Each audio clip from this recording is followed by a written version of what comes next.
It's unbelievable the degree to which our sanity depends on a functioning sociological structure. And here's why. Well, first of all, you kind of need to know what to do every day. You have to have a routine because you're an animal, and if you have a dog or a cat, dogs are a really good example of this. Dogs like routine. They like to be walked the number of times a day that they're supposed to be walked, and they get quite sick very rapidly if you don't routinize their days. Children are exactly the same way. Now, you can overdo it, right? But still, you need to know approximately when you should get up. It should be approximately the same every day. You need to know approximately when you're going to eat. You need to know what you're going to eat. You need to know who you're going to eat with. You need to know where to buy your food. It's like 80% of your life, 70% of your life, something like that, consists of those things that you do every single day, that you repeat. Well, so you need structure, you need predictability, and you need more of it than you think, just to keep you sane. Now, if you're lucky, and maybe a bit odd, you can deviate 5% from the norm, or 10% from the norm, or something like that, carefully and cautiously, as long as the rest of you is all well-ordered in a normative manner.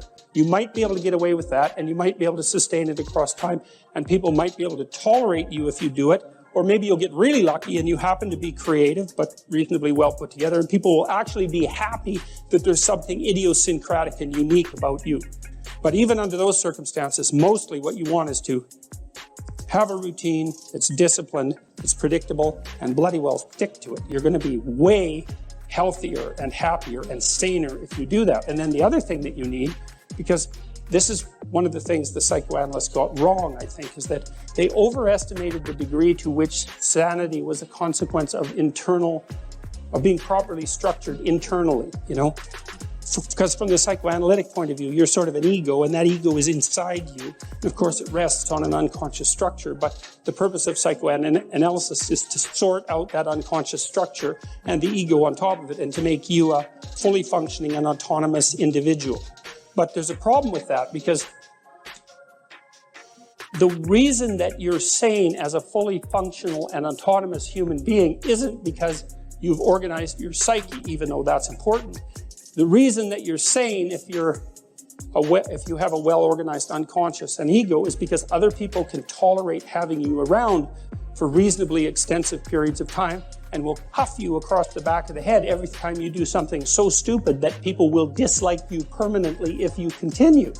And so what people are doing to each other all the time, just nonstop, is broadcasting sanity signals back and forth. Right? It's like you smile at people if they're not only behaving properly, but behaving in a way that you would like to see them continue to behave. You frown at them if they're not, you ignore them if they're not, you shun them, you roll your eyes at them, you manifest a disgust face, you don't listen to them, you interrupt them, you won't cooperate with them, you won't compete with them. It's like you're blasting signals at other people about how to regulate their behavior so frequently, it just makes up all of your social interaction.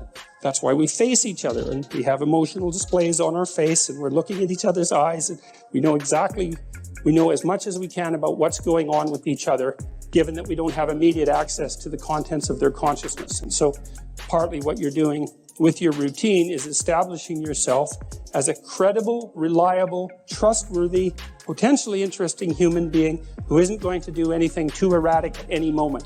And everyone else is around there tapping you into shape, making sure that that's exactly what you are. And that's how you stay sane. And so what happens to people too, if they don't have a routine and they get isolated, is they start to drift. And they drift badly because the world is too complicated for you to keep it organized all by yourself. You just cannot do it. So we outsource the problem of sanity. And it's very intelligent that we outsource the problem of sanity, because sanity is an impossibly complex problem. And so the way that we manage the incredibly complex problem is we have a very large number of brains working simultaneously on the problem all the time. Maybe you decide you want to clean your room, and it's a hell of a mess, and you're working with the therapist, and he says, look, just open one of the drawers and look at it, because you've been avoiding it for 5 years. That's all you have to do this week. Open it and look at it. And, on the one hand, that's so trivial and it's pathetic. But on the other hand, no, it's not. And so often the person will come back and say, well, that I did it, but it was just stupid. It's like, no, it wasn't. Your room isn't clean, but you opened the damn drawer. And now it's time to give yourself a pat on the back. But to do that, you have to admit, in some sense, you have to admit how pathetic you actually are. You know, you have to admit how pathetic you are before you can reward yourself. And that's okay, because that patheticness, well, it's sort of built in to the fact that you're vulnerable, you know, and you need a small step and you need a reward. That's okay. It's okay that that's the case. You know, when you see people, what they'll do is they'll say, well, that, you know, that's just a good indication of how useless I am. You know, that's all I could do. So they punish themselves. Well, then you have an opportunity. You say to them, look, there's two things going on here. You can't clean up your room. That's a problem. But you also can't reward yourself properly. So we need to take that apart and fix that so that you can reward yourself properly. And that's also why, you know, when I suggested to people that they clean up their rooms, the reason I did that was because I actually knew how difficult that is. Because to get your room in order, there's no way you can get your surroundings in order without simultaneously getting yourself in order, at least to some degree.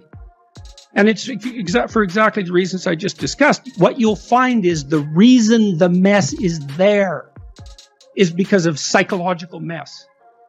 You know, assuming it's not, you didn't just move or something, you know what I mean? There might be obvious situational contributors, but generally speaking, is the mess, the external mess is absolutely isomorphic with the individual mess.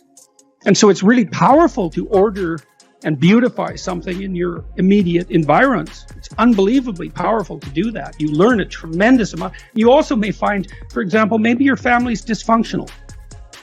And part of the reason that your room is such a bloody mess is because if you ever took any steps to address it, they would punish you. Because as soon as you start to clean up your room, then you cast a dim light on their mess. And so they see you taking a step forward, they're going to whack you because now you're an ideal that's judging them. So you deal with someone who is in a dysfunctional family and you ask them to do something positive to move forward, and then you watch the resistances that emerge, and you've got a picture of the pathology in the family, and that can help the person start to sort that through. Because maybe they can say it, like you have to do a lot of negotiating and thinking before this is a possibility, but maybe you say, well, look, you have to have a talk with your mom. You have to say, look, Mom, I'm doing something good here, and your reaction is to punish me. What the hell is up with that? Now, that's a complicated conversation, and maybe you have to start with something even smaller than that, but you get the point. You know, these things aren't simple. They're not simple at all. And luckily, though, they're right in front of you. You can, in fact, do it, and you'll learn a lot from doing it. Do you plan your day much, or your time generally? Does this lead to higher productivity? Yes, I plan my day obsessively. My calendar is always absolutely full, and often weeks in advance. And I plan in the morning, especially when I'm on top of things. And I plan each hour, and I probably plan each minute. And yes, it leads to way higher productivity. You know, you decide what your goals are going to be. You place them in the calendar. Use the calendar as your friend, because what you want to do with the calendar is design a day that you want to have, or a day that would be good for you. And a day that would be good for you is one that you're you know, when you end the day, you feel that you've moved yourself ahead towards your valued goals, and that you've kept chaos under control. That enables you to sleep soundly and with a good conscience, and to know that the next day is going to be at least not worse than that day.